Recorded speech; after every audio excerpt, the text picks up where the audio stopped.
Theresa Villiers had £70,000 in Shell shares while Environment Secretary.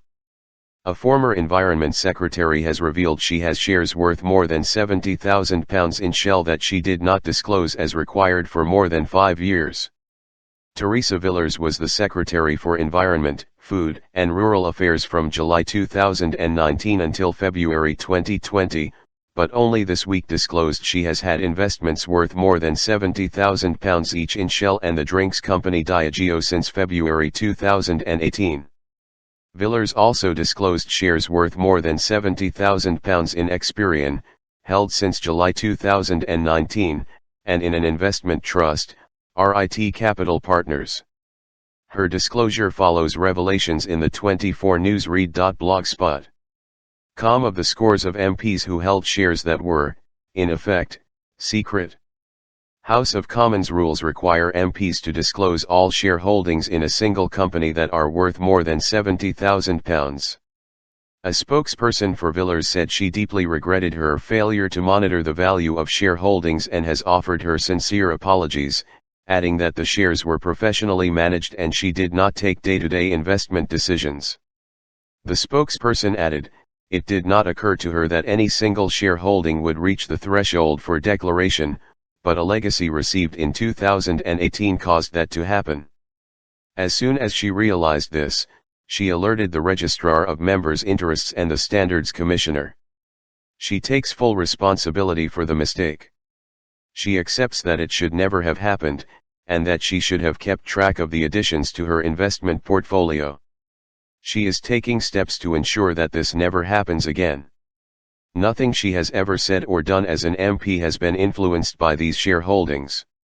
Villiers' late declaration of her interests could place her in breach of the House of Commons Code of Conduct, and raises questions about the £70,000 threshold for registering interests.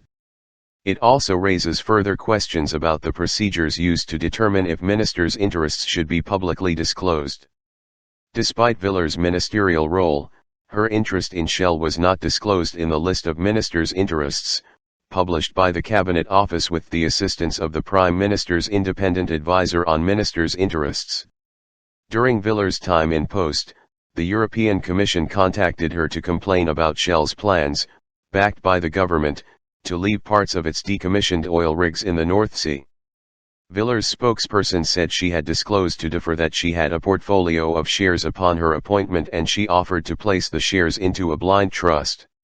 The spokesperson said, "The Prime Minister's ethics advisor said that this step was unnecessary because the portfolio was managed for her and she did not take investment decisions. So ministerial code requirements were complied with. Nothing she did as DEFRA secretary was influenced by any of these shareholdings." Dr. Susan Hawley, the executive director of Spotlight on Corruption, said, "It's good to see parliamentarians getting more serious about disclosing shareholdings, in light of the Guardian's work on this. However, it is alarming that the independent advisor at the time did not think that shareholdings in companies which related directly to a ministerial remit were worth declaring. This should prompt a real rethink across the board about how important it is that MPs and ministers accurately report shareholdings in their declarations in order to prevent the potential for direct conflicts of interest. We also desperately need a proper debate about whether the threshold for shareholding declarations is currently set far too high. Parliamentarians' registration of their shareholdings faces further challenges, with plans being discussed in the House of Lords to double the threshold there for registration from £50,000 to £100,000. Subscribe our YouTube channel and click our bell icon for new videos.